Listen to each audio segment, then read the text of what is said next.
Conocer las Escrituras y particularmente los Evangelios es un deleite por un lado y es también un asombro por otro lado, porque nunca nos cansamos de ver la sabiduría del Señor Jesucristo en sus encuentros con los hombres de su tiempo, en su ministerio terrenal. Y vemos como el Señor iba en la confrontación particularmente con los fariseos y escribas que desde temprano comenzaron a insinuarse como sus enemigos.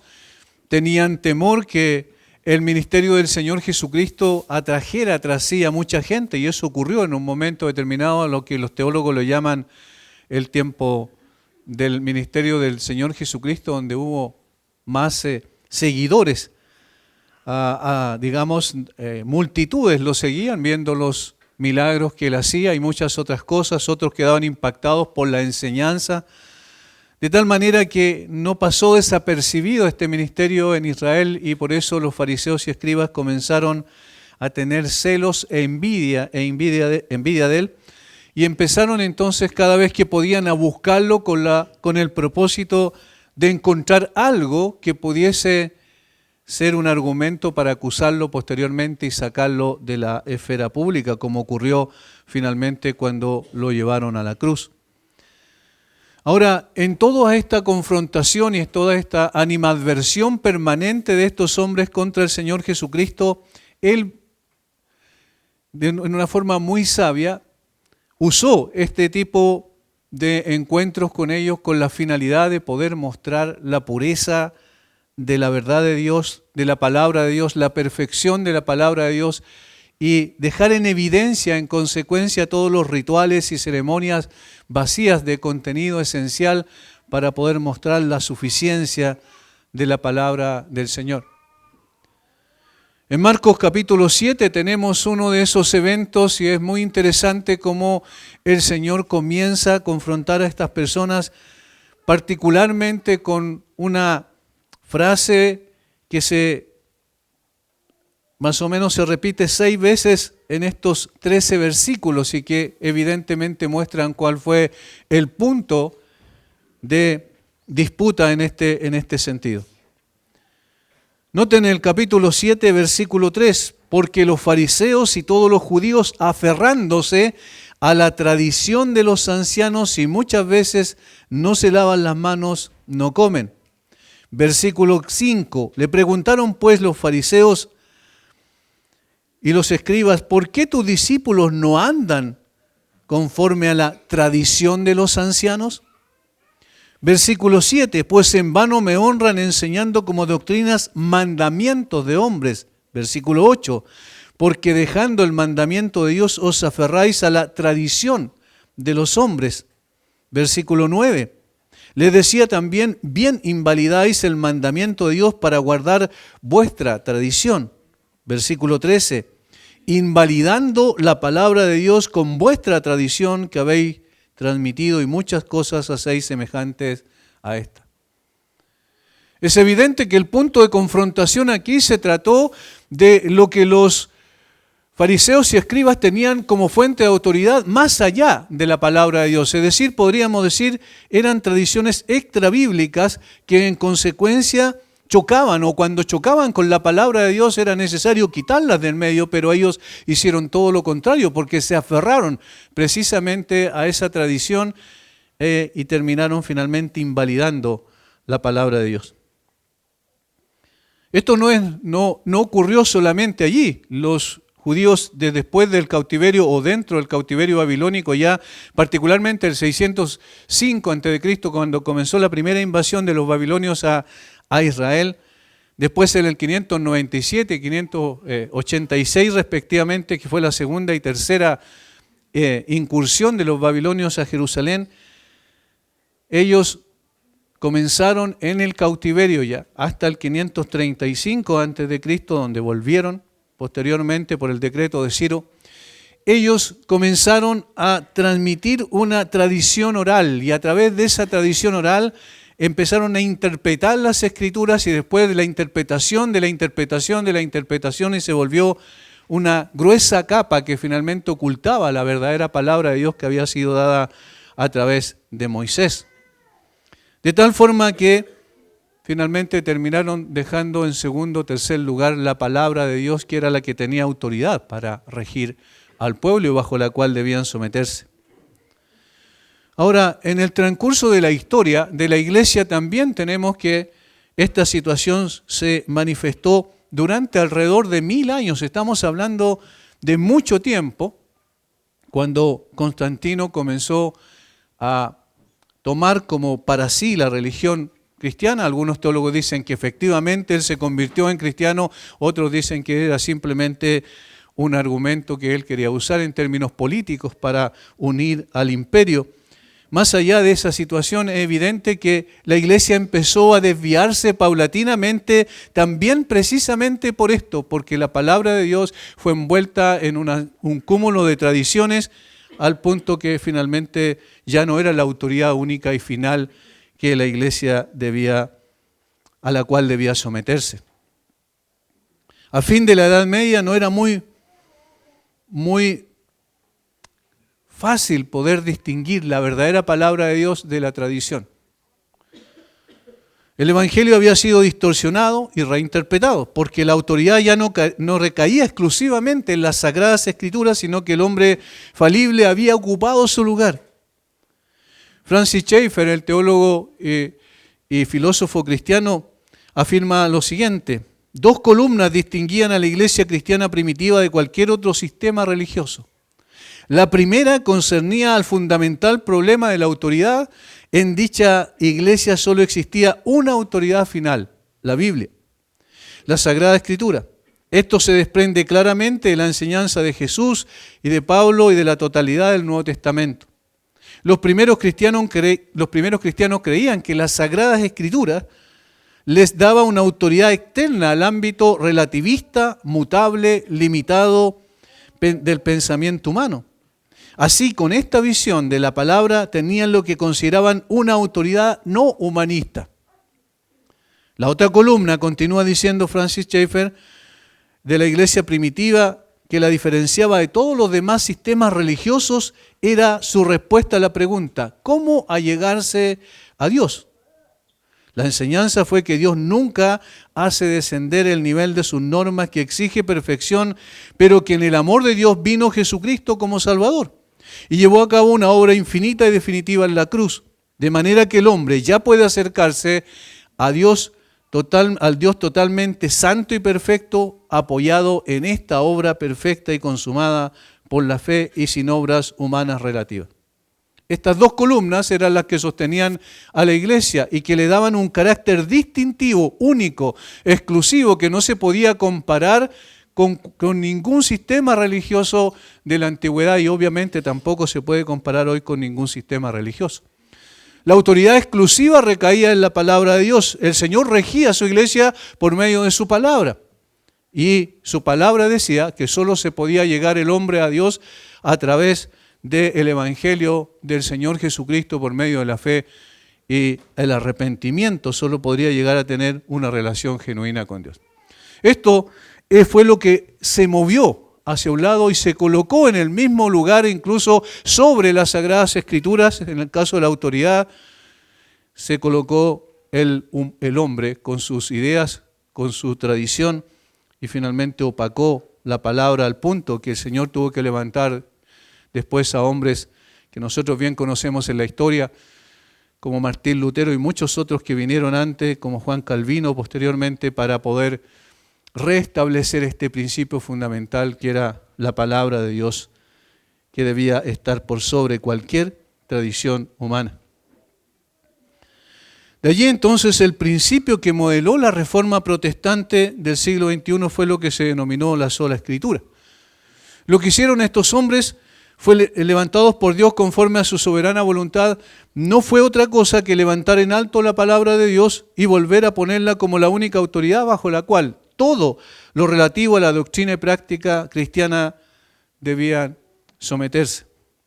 Y ella debía ser, por consiguiente, la que purificara de cualquier tradición humana que no se ajustara a la verdad objetiva y suficiente de la palabra de Dios. En términos generales, no toda tradición es peligrosa, pero sí se vuelve peligrosa y puede causar estragos en el ámbito de la iglesia cuando se transforma en autoridad suprema y en doctrina inamovible. Y eso era lo que ocurrió en ese tiempo de la historia de la humanidad. Esto es lo que ocurrió también, como yo mencioné al principio, con los judíos, y por eso cuando el Señor Jesucristo estaba en la tierra ya el judaísmo había sido transformado en una religión humanista, porque la fuente de autoridad no era exclusivamente la palabra, sino que se había colocado otra fuente de autoridad que aquí se denomina la tradición de los ancianos. A esas alturas de la historia, las diferentes escuelas rabínicas habían envuelto la palabra de Dios en una capa impenetrable de tradición humana que terminó por opacar casi por completo la pura y suficiente palabra de Dios. Recién cantábamos el Salmo 19 y ahí es bastante claro todas las descripciones que hace, los nombres que le da David y la descripción que hace al respecto de lo que significa la palabra. La ley de Jehová es perfecta, no hay nada más que añadir, está completa en sí mismo, no hay nada que quitar, no hay nada que agregar. Pero en ese tiempo, ya en el tiempo de Cristo, en la tierra, esto había sido cambiado. De las muchas confrontaciones que tuvo Jesús con estos religiosos, resalta con colores propios esta, registrada en dos de los evangelios, a saber en Mateo capítulo 15, versículo 1 al 20, y nuestro texto que tenemos delante de nosotros. Y lo que vamos a ver en el día de hoy tiene que ver con el peligro de la tradición. El peligro de la tradición. Yo reitero, no toda tradición es nociva, pero toda tradición que se vuelve autoridad absoluta en la iglesia es muy peligrosa. Y finalmente terminará desviando a la iglesia de su propósito esencial. Lo primero que vemos en los versículos 1 al 5 es la tradición suplementa la palabra de Dios, es decir, añade otra autoridad de tal manera que comienza a haber una contienda entre la autoridad de la tradición y la autoridad de la palabra, obviamente una sola es la que finalmente prevalece. Capítulo 7, versículo 1 de Marcos.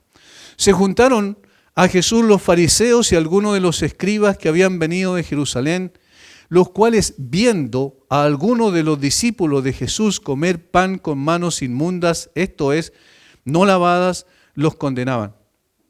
Porque los fariseos y todos los judíos, aferrándose a la tradición de los ancianos, si muchas veces no se lavan las manos, no comen.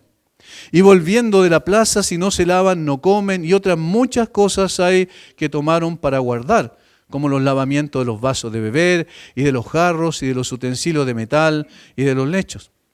Le preguntaron pues los fariseos y los escribas, ¿por qué tus discípulos no andan conforme a la tradición de los ancianos, sino que comen pan con manos inmundas? Una delegación de los fariseos y escribas fueron enviados de Jerusalén a Galilea. Este hecho ocurrió más o menos en el tiempo en que el Señor Jesucristo multiplicó los panes y los peces, lo que está relatado ahí en Juan capítulo 6, versículos 4 en adelante. Y entonces los fariseos, seguramente el Sanedrín, envió a algunos delegados de los fariseos y escribas para consultar a Jesús algunas cosas, pero no con el fin de poder saber lo que era el ministerio de Jesús, sino con el propósito de poder encontrar alguna falla según la concepción que ellos tenían y la autoridad con la cual evaluaban eso, que era la tradición, y para poder acusar al Señor Jesucristo y finalmente sacarlo de la esfera pública. Con ese propósito fueron entonces estas personas, se juntaron a Jesús los fariseos y algunos de los escribas que habían venido de Jerusalén. Ahí está, como habían sido seguramente mandatados con autoridad del sumo sacerdote para poder buscar algún error, entre comillas, en Jesús. Observando a los discípulos de Jesús, entendieron que tenían una buena oportunidad para desacreditar al Señor por causa de una omisión en la conducta de sus discípulos. Una omisión que dice el versículo 3 que no era conforme a una omisión respecto a la palabra de Dios, sino era respecto a la tradición de los ancianos. No se lavaban las manos antes de comer. Esto no tiene nada que ver con un asunto higiénico, sino que era un ritual, un ceremonial que ellos habían establecido y que no estaba propiamente en la ley, definido y demandado.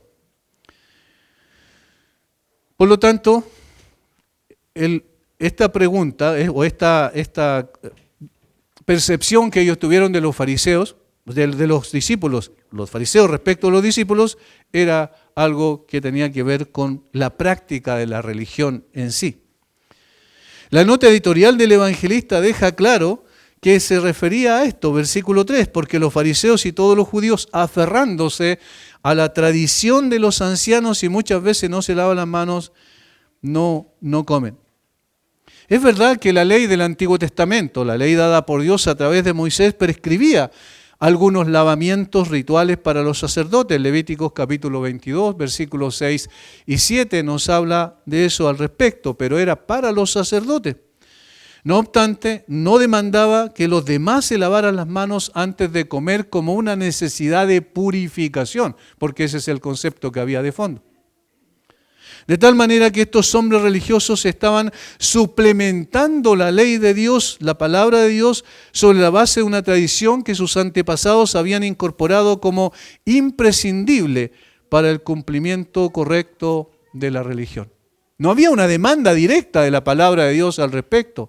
Solamente para los sacerdotes cuando entraban al lugar santo a poder cumplir su función de interceder delante de Dios a nombre del pueblo, a través de los rituales que se habían establecido y que todos apuntaban obviamente como una especie de ilustración o un elemento pedagógico a la obra suficiente del Señor Jesucristo. Había un lavacro que se llamaba, que estaba en el atrio y que ellos debían lavarse las manos y los pies antes de poder ministrar al Señor en el lugar santo, y el sumo sacerdote una vez al año en el lugar santísimo. Pero esto no tenía nada que ver con el resto de las personas en general. Por lo tanto, ellos consideraron que había que hacer algunas normas, algunas reglas extras para la purificación ceremonial, y esa era la razón por la cual exigían que las personas se lavaran las manos antes de comer. Lavaban no solo las manos, como dice más adelante, sino también los vasos de beber, los jarros, los utensilios de metal, incluso las camas o los lechos, porque supuestamente podrían en alguna interacción con otras personas en la sociedad, en el día, podían contaminarse ritualmente, por lo tanto necesitaban realizar este ritual y esta ceremonia. Ya vimos que no estaba en la Escritura y por lo tanto entonces era un suplemento de las Escrituras. Habían agregado algo más a lo que Dios había demandado. ¿Cuál era la fuente ahora de esa autoridad? Era la tradición de los ancianos, versículos 3 y versículo 5. Esta fuente de autoridad consistía en regulaciones extrabíblicas que nacieron en el exilio, en el tiempo del exilio de los judíos entre el 605 y 605 y 535 a.C. Se transmitieron vía oral de generación en generación y finalmente se escribieron en la denominada Mishnah por allá por el segundo siglo después de Cristo. Es decir, se establecieron ya en términos objetivos como parte de lo que debía practicar todo creyente. Este documento, junto con otro comentario judío llamado Gemará, constituyeron el Talmud. Todos estos son nombres que uno a través de la historia va recopilando de lo que era la actuación del judaísmo o la fuente de autoridad del judaísmo. Primero la Mishnah, luego la Gemará, y estos dos, uno más lo primero, ¿cierto?, la Mishnah, más lo segundo, la Gemará, constituían lo que se denominó el Talmud. Habían varios Talmud, el Talmud de Jerusalén, el Talmud babilónico, habían varios que eran comentarios de los comentarios, en definitiva. El propósito de estos comentarios era proteger a las personas, supuestamente, para que estuvieran lejos de quebrantar la ley. Es como cuando nosotros, o las damas particularmente, ¿cierto?, para el 18 de septiembre hacen Las empanadas, saben que la forma de la cebolla tiene muchas capas hasta que finalmente llega al corazón. Bueno, el corazón en este sentido sería entonces la ley de Dios, la palabra de Dios, lo que Dios reveló a Moisés para el pueblo. Pero esta estaba cubierta por una serie de capas superficiales que tenían que ver con esta fuente de autoridad que era la tradición de los ancianos y que finalmente se escribió ya propiamente tal en el siglo II después de Cristo, pero ya era una tradición oral fuerte en ese entonces. De tal forma que esa era la fuente de autoridad.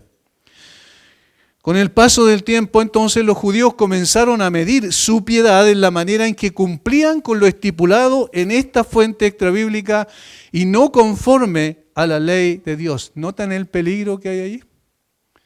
Paso a paso se fue transformando en un lastre muy pesado. Y entonces el Señor Jesucristo acusó en más de una oportunidad a los fariseos y escribas de poner una carga sobre los hombros de las personas que ni ellos siquiera podían sobrellevar. Pero esta carga no era la ley de Dios, la palabra de Dios, sino que era la tradición que ellos habían transmitido de generación en generación vía oral. He aquí entonces el peligro de la tradición que puede ser muy bien intencionada al principio, pero cuando hace difuso distinguir la tradición de la palabra de Dios, es decir, la fuente de autoridad como autoridad divina en el caso de la revelación de Dios, o la fuente de autoridad como la imaginación de los hombres o la tradición de los hombres, evidentemente cuando ocurre eso hay un problema grave, porque ya la gente va perdiendo la percepción del original, de lo más importante, la única autoridad fiable que es la palabra objetiva del Señor. Esto fue precisamente lo que ocurrió con los judíos, intentando ser más estrictos en el cumplimiento de la ley, terminaron desviando su mirada del verdadero espíritu de la ley, que el apóstol Pablo lo dice claramente más adelante. El Señor Jesucristo lo dejó en evidencia también en conversaciones con el joven rico, por ejemplo, cuando le dijo, los mandamientos sabes, debes cumplirlos. Obviamente el Señor estaba probando su corazón, pero no hay ninguna persona que puede cumplir perfectamente la ley. Y este era el instrumento entonces que Dios usó para revelar el corazón de las personas, dejar en evidencia que somos pecadores y que necesitamos desesperadamente un Salvador. Eso es lo que Pablo explica en la carta a los Gálatas. Esto lo habían perdido totalmente de vista los judíos en ese tiempo y por consiguiente estaban buscando obtener la salvación por el cumplimiento externo de enseñanzas extra bíblicas, como la consignada en el Talmud.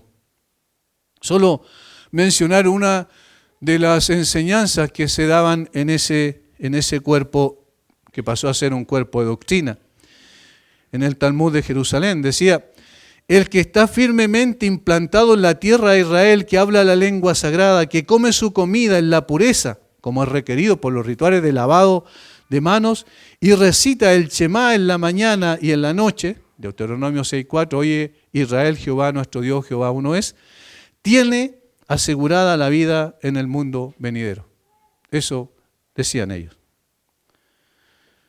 Hermanos, a veces creemos que simplemente se trata de un asunto de historia antigua, en el caso de lo que tenemos aquí en las Escrituras respecto a la confrontación de Jesús con esas personas y que el judaísmo ya no tiene ninguna validez, ninguna importancia para nosotros, o creemos que con la reforma protestante se volvió a la excelencia de la palabra y a la supremacía de la palabra en la iglesia y eso es lo que ha quedado y eso es lo que no ha sido pervertido con el paso del tiempo, pero en realidad seguimos enfrentando el mismo peligro. Seguimos enfrentando el mismo peligro porque somos proclives a la tradición, nos gusta mucho la tradición. La tradición es algo que nos acomoda, que de alguna manera complace nuestros sentidos que todavía, ¿verdad?, están en una lucha con el pecado. Y por eso entonces comenzamos a exigir en la iglesia cosas externas, superficiales, que vienen por tradición, ya sea denominacional, de algún tipo de institución, o ya sea simplemente una tradición que viene producto de que el misionero tanto dijo que así tenía que ser y así tiene que ser. el pastor tanto que pasó por la iglesia hacía esto y así tiene que ser el cristianismo y no hay otra forma de practicar el cristianismo. Y empezamos a desvirtuar completamente la esencia de la palabra de Dios. Cuando vemos lo que ocurría en la iglesia primitiva, vemos una iglesia sencilla, simple. Una iglesia que, siendo imperfecta como es nuestra iglesia en el día de hoy, ¿cierto? Y ha sido durante todas las épocas porque está constituida por seres humanos falibles, no obstante era una iglesia sencilla, que practicaban el cristianismo de una manera preciosa y eso atraía muchas veces a las personas que el Señor añadía a la iglesia, los que habían de ser salvos. Ellos eran personas comunes y corrientes. Los discípulos no eran grandes letrados y personas intelectualmente capacitadas, pero eran personas llenas del Espíritu Santo. Y eso era suficiente porque por ser llenos del Espíritu Santo eran guiados también por la palabra que el mismo Espíritu Santo había revelado. Vemos a un Pedro el día de Pentecostés levantarse entre aquellos que habían puesto al Señor Jesucristo en la cruz poco tiempo después para predicar un extraordinario sermón centrado en Cristo y con muchas referencias de la palabra de Dios del Antiguo Testamento. Ellos sabían que no tenían que hacer más que eso. No podemos dejar de decir lo que hemos visto y oído. Nosotros hemos sido testigos, somos protagonistas, porque el Señor nos escogió y nos reveló su palabra, como el apóstol Pablo lo va a decir en 1 Corintios capítulo 2, más adelante. De tal forma que esta sencillez es simplemente aferrarse a la palabra de Dios, y cuando nos aferramos a la palabra de Dios, entonces dejamos de lado algunas otras cosas que tienen que ver con una fuente humanista de la autoridad. Esto pasaba con estas personas. Por eso no es de extrañar que ellos acusaron al Señor Jesucristo mismo de guardar la tradición de los ancianos, de no guardar la tradición de los ancianos con tanta vehemencia.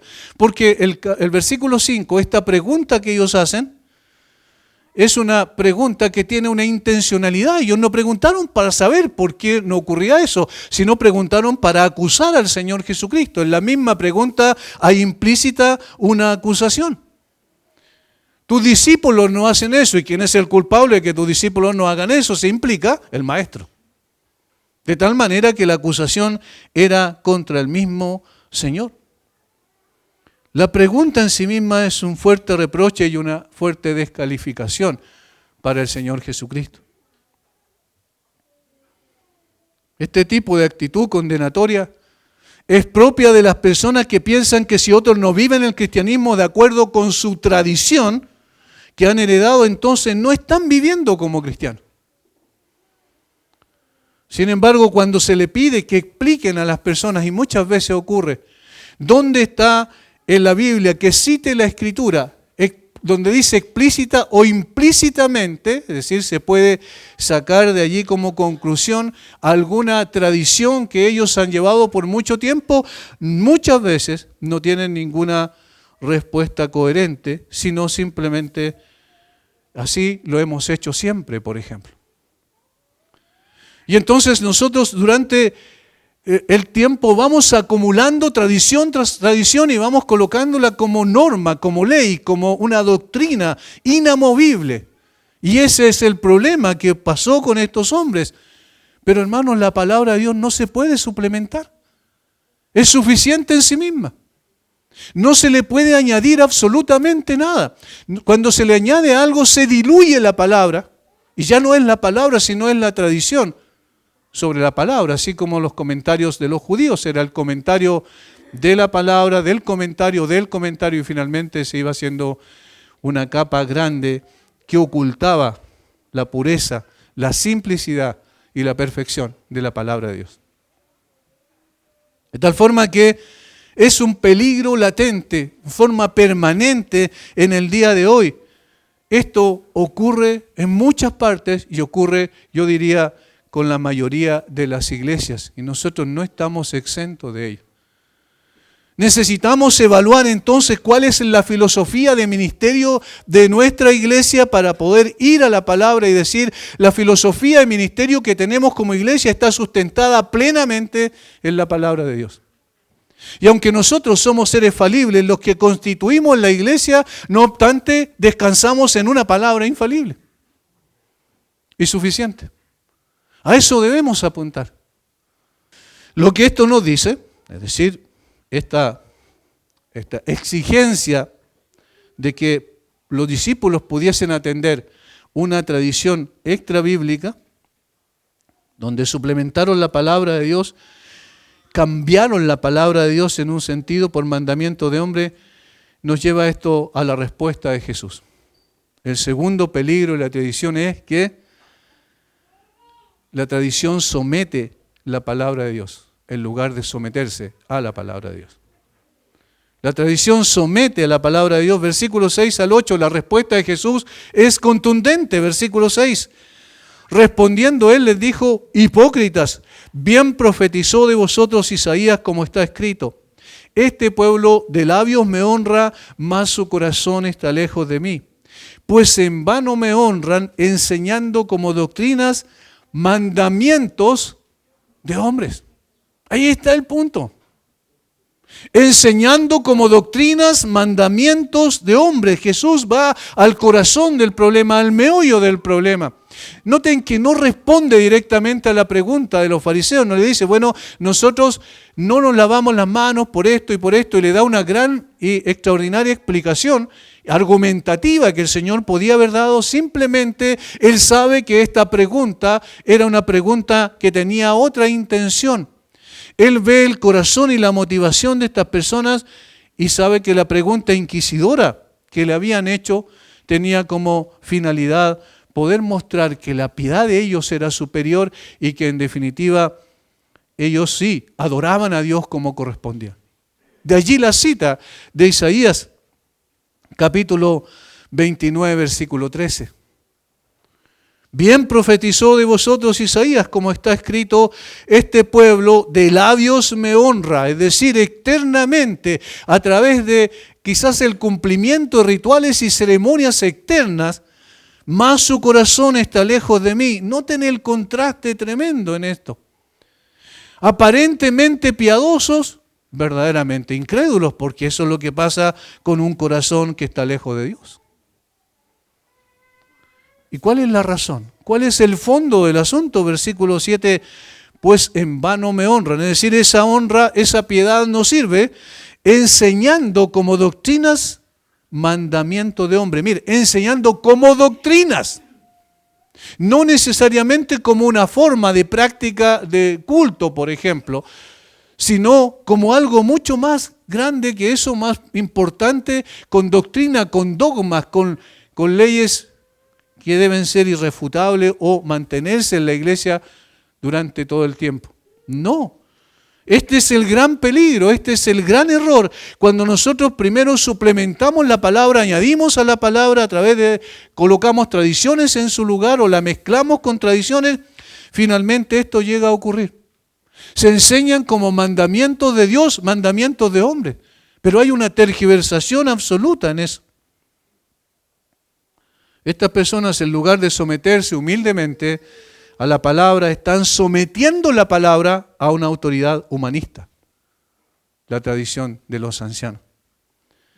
De allí que Jesús los confronta fuertemente llamándolos hipócritas, puesto que han transformado la religión en una mera observancia externa a un mandamiento de hombres, en lugar de llevar a las personas a una más profunda relación con Dios. Mas su corazón está lejos de mí. Eso venía ocurriendo hacía mucho tiempo. En el Antiguo Testamento los profetas hablaron fuertemente al respecto. El Señor mandó a Jeremías, por ejemplo, a pararse en la puerta del templo y a predicar la verdad, a confrontar a las personas para que se volvieran a Dios genuinamente. Pero ¿quiénes entraban por esa puerta? Los judíos, que eran aparentemente piadosos porque cumplían con los rituales. Y por eso el Señor dice a través de Jeremías que no digan más templo de Jehová, templo de Jehová, templo de Jehová es esto, como diciendo, miren, nosotros cumplimos externamente. Pero no tenían ninguna intención de someterse a la palabra de Dios, porque la adoración es en espíritu y en verdad, es lo que el Señor demanda. Jesús basa su acusación de hipocresía a estas personas en lo que Dios dijo por medio del profeta Isaías, como dije. Y esto derriba completamente sus argumentos porque estaban mostrando que ellos estaban desviando la mirada de la autoridad única que debía haber sobre sus vidas y para practicar su religión correctamente, que era la palabra de Dios, y la estaban desviando hacia una fuente distinta, que era la palabra de los hombres. Estos religiosos estaban más preocupados de exigir la obediencia a mandamientos de hombre que a la que se originaba en Dios. Solo aquello que viene de las Escrituras tiene autoridad. Donde la tradición entra en conflicto con la palabra de Dios, la tradición debe ser quitada y la palabra de Dios reafirmada como la única autoridad confiable y suficiente. Hermanos, nosotros cuando decimos, bueno, la palabra de Dios, como dijeron los reformadores, es la sola Escritura, es la fuente de autoridad máxima y suficiente. No estamos hablando o repitiendo un eslogan simplemente, sino que estamos viendo lo que la misma palabra ha dicho. El Señor ha establecido en su propia palabra la autoridad en sí misma. De tal manera que nosotros no tenemos ninguna autoridad, nadie nos capacitó ni nadie nos autorizó a poder colocar en su lugar tradiciones de hombre. Cuando colocamos el énfasis en la vestimenta de las personas, cuando colocamos el énfasis en la manera en que las personas deben venir vestidas a la iglesia, por ejemplo, cuando colocamos la mirada en las cosas externas y superficiales, nosotros estamos desviando la mirada de lo que realmente importa, que es la palabra de Dios. Y en lugar de someternos a la palabra, estamos sometiendo la palabra a nuestros deseos o a la tradición que hemos heredado. En el Antiguo Testamento tenemos un ejemplo de esta actitud cuando alguien coloca su autoridad por sobre la autoridad de la palabra de Dios, y el caso es el de Saúl. Primera de Samuel, capítulo 15, versículo 26. Todo el capítulo 15 es digno de poder estudiar, porque allí vemos a un hombre que fue tomado por Dios y puesto como rey de Israel y que sin embargo él tomó funciones que no le correspondían a él. Capítulos anteriores menciona eso, cuando ofreció sacrificio y no era su función como rey. Y la palabra de Dios había establecido claramente quiénes sí podían hacerlo y eran los únicos que podían hacerlo. Ya el Señor había determinado quitarlo del reino. Sin embargo, después de este otro incidente, cuando el Señor le manda a exterminar a los amalecitas, enemigos de Dios que salieron a su encuentro para no dejarles pasar en el desierto después de haber salido de Egipto, entonces el Señor mandó a Saúl que exterminara completamente a los amalecitas. Pero él dejó vivo al rey y trajo los animales supuestamente para ofrecerlos en sacrificio al Señor. Finalmente, en el versículo 26, Samuel responde a Saúl, que trataba de justificarse de ese pecado que había cometido. Y Samuel respondió a Saúl: no volveré contigo porque desechaste la palabra de Jehová y Jehová te ha desechado para que no seas rey sobre Israel. Es interesante. Porque él quiso establecer su autoridad como rey por sobre la autoridad de la palabra. Y el Señor lo tomó y le dijo: tú desechaste la palabra, bueno, yo te desecho a ti ahora. El peligro es muy grande cuando nosotros colocamos la palabra en segundo lugar o la sometemos a nuestros deseos, a nuestros juicios o simplemente a la tradición que ha venido de generación en generación en nuestras iglesias. Es muy grande porque nosotros estamos colocando a un lado la palabra de Dios y estamos diciendo es más importante la autoridad de los hombres. No importa quién sea, ya sea un misionero, ya sea un pastor que estuvo mucho tiempo en la iglesia, no importa. Lo que importa es si la palabra de Dios está mandando aquello, de lo contrario, dejémosla de lado. Saúl quedó eliminado, fue desechado porque él mismo desechó la palabra de Dios. No sometió su vida y su reino y las decisiones que había tomado a la palabra de Dios, sino que al contrario, hizo que la palabra de Dios estuviera bajo su autoridad.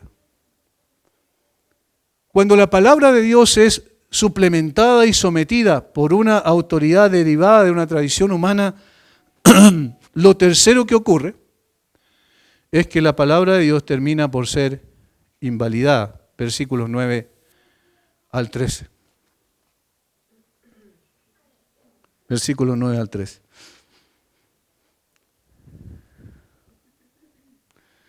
Les decía también, bien invalidáis el mandamiento de Dios para guardar vuestra tradición. Porque Moisés dijo, honra a tu padre y a tu madre, y el que maldiga al padre o a la madre muera irremisiblemente. Pero vosotros decís, basta que diga un hombre al padre o a la madre, es corbán, que quiere decir mi ofrenda a Dios, todo aquello con que pudiera ayudarte, y no le dejáis hacer más por su padre o por su madre, invalidando la palabra de Dios con vuestra tradición. Cuando la palabra de Dios es suplementada por la tradición de los hombres al punto de ostentar igual o superior autoridad al mandamiento divino, esta última termina siendo invalidada irremisiblemente, es decir, dejada de lado. Por medio de un ejemplo tomado de su propia tradición que terminaba invalidando el mandamiento de Dios, Jesús ilustró el gran peligro que trae consigo el sometimiento acérrimo a la tradición. Ahora, no era el único ejemplo, había muchos otros ejemplos con los cuales ellos habían suplementado. Habían más de 600 leyes, además de las leyes de Dios, que ellos habían añadido, es decir, habían agregado a la palabra de Dios, suplementándola con otra autoridad extrabíblica.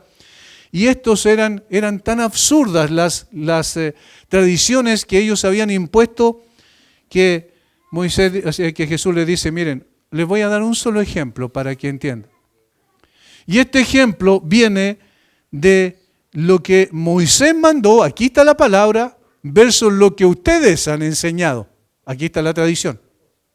Y cómo la tradición lo que hizo finalmente fue invalidar la palabra de Dios. Versículo 10.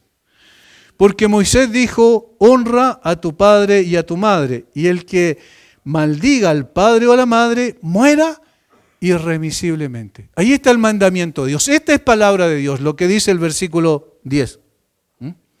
Jesús cita Éxodo 20, versículo 12 y Éxodo 21, versículo 17. En el primer caso está el establecimiento del mandamiento propiamente tal, que como bien sabemos, cierto, es el quinto mandamiento.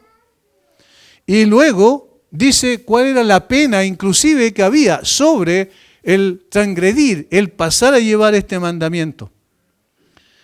¿Cuál era? Que el no cumplir con el mandamiento divino no solo era violación a la ley de Dios, sino también llevaba consigo la pena de muerte.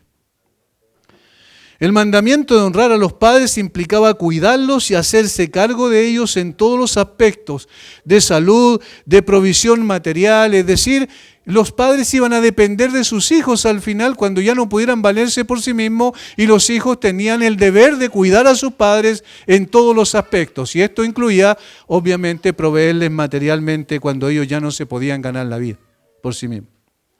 Sin embargo, noten ahora la tradición. Sin embargo, versículo 11, pero vosotros decís, y esto en base a la tradición de los ancianos, basta que diga un hombre al padre o a la madre, es corbán, que quiere decir mi ofrenda a Dios, todo aquello con que pudiera ayudarte, y no le dejáis hacer más por su padre o por su madre. O sea, este mandamiento de hombre está invalidando el mandamiento de Dios. La tradición de los ancianos había invalidado el mandamiento al punto que contemplaba una exención a esta responsabilidad que claramente determinaba la ley de Dios. Descaradamente sugería que un hijo podía evitar ayudar a sus padres diciéndoles simplemente, en mi ofrenda a Dios todo aquello con que pudiera ayudarte. Mateo 15:5 en el texto paralelo. En mi ofrenda a Dios con todo lo que pudiera ayudarte. En otras palabras, consagré todos mis bienes y todo lo que tengo, todo el dinero que tengo, es decir, todo lo material, a Dios. Ya lo dediqué a Dios. Eso es lo que significa la palabra, dedicado a Dios. Corbán, esta palabra significa dedicado a Dios. Ya lo dediqué a Dios, entonces ya no tengo ninguna responsabilidad contigo, porque todo aquello con lo que pudiera ayudarte ya no es mío, sino se lo dediqué a Dios. Parece piadoso, ¿verdad? Parece muy piadoso. En la superficie parece piedad absoluta. Las personas que declaraban dedicado a Dios todos sus bienes materiales, qué tremendo, este hombre es digno de imitar, miren lo que está haciendo. Está dedicando todas sus cosas a Dios, todo lo que tiene. Sin embargo, en el fondo era un acto descarado de egoísmo e insensibilidad por la necesidad de sus padres. El sistema tradicional les permitía usar como subterfugio una mentira en el fondo. ¿Por qué? Los dineros y los bienes no eran entregados de inmediato a la causa de Dios, sino que eran dedicados a Dios de tal manera que en un momento determinado pudiesen ser como una especie de herencia, ¿verdad?, para la sinagoga o para el templo y todo lo que se hacía allí. Seguían en manos de sus poseedores. De hecho, estas mismas personas que habían declarado corbán sus posesiones podían resarcir esa promesa repitiendo la misma frase para seguir usufructuando de sus bienes. En otras palabras, era un subterfugio religioso. ¿Pero de dónde salió ese? De la tradición de los hombres. ¿Y qué estaba haciendo con eso? Invalidando la palabra de Dios. ¿Notan lo peligroso que es? Y por eso Jesús dice hipócritas. Porque están diciendo que dedican todo a Dios y en realidad lo que están haciendo es simplemente seguir usufructuando de sus bienes y están diciendo, yo lo dedico a Dios, pero en definitiva con eso saco mi responsabilidad o salvo mi responsabilidad de ayudar a mis padres, que es el mandamiento de Dios. El mandamiento de Dios quedaba sepultado entonces, bajo la capa oscura de la tradición. La palabra de Dios era invalidada por una tradición que servía para aparentar piedad, mientras al mismo tiempo escondía la miseria de un corazón inmisericordia para con sus propios padres. ¿Ven cómo la tradición, que puede parecer algo que no es dañino en el momento, se puede transformar en algo terrible? Hermanos, si en la tradición de los hombres se invalida el mandamiento de Dios, entonces ¿cuál va a ser la guía de conducta y fe y de doctrina de la iglesia? Si esto llega a masificarse al punto que las iglesias comienzan a funcionar en relación a que los hombres han traído desde mucho tiempo y la aplican a su vida, a su conducta, entonces se va a tergiversar todo.